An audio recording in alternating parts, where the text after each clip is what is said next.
Operation Midnight Hammer was a meticulously orchestrated U.S. military strike launched on June 22, 2025, targeting Iran's most heavily fortified nuclear facilities, Fordow, Natanz, and Isfahan.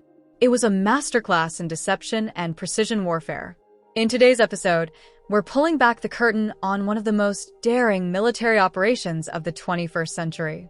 A mission so precisely timed, so flawlessly executed, that it left the world stunned and Iran's nuclear program in disarray.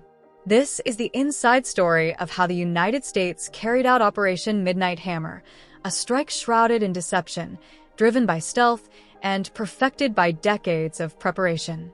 Hello, and welcome to Unscripted Affairs.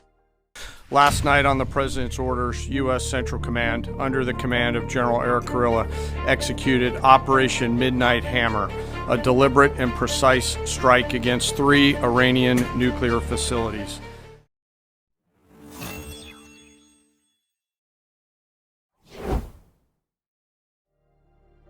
The mission began the night before, on June 21st, when B-2 Spirit bombers were deliberately launched westward over the Pacific from Whiteman Air Force Base in Missouri, with some flight paths suggesting a deployment to Guam.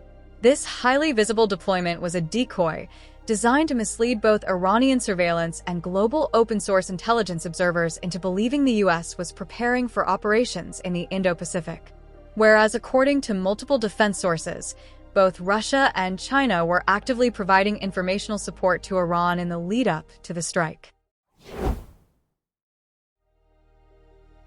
Meanwhile, under complete radio silence, 7 strike-configured B-2s veered eastward across the Atlantic.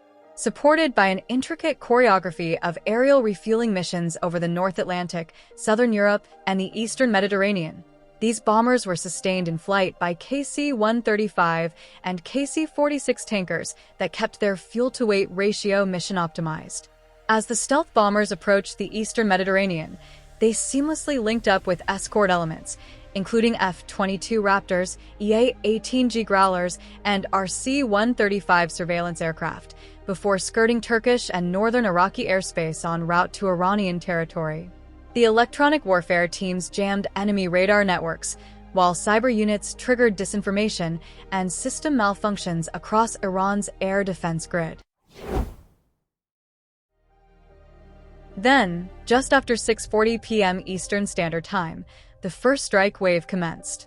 Fordow bore the brunt, receiving 8 of the 14 GBU 57A IB massive ordnance penetrators dropped, each weighing 30,000 pounds and engineered to shatter hardened underground targets.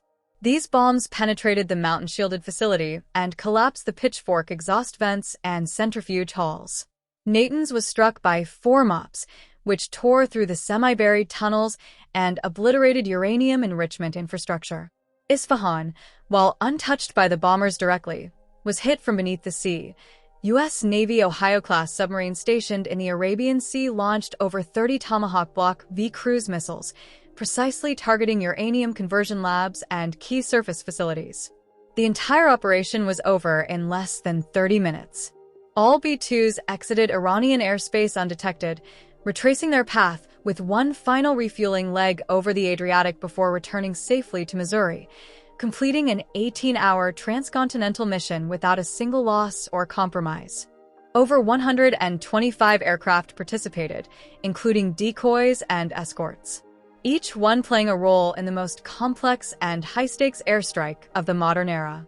From stealth bombers to electronic warfare jets and mid-air refuelers, this was a choreography of power, precision, and misdirection on a global scale. What do you think about the scale and strategy behind Operation Midnight Hammer? Let us know your thoughts in the comments below.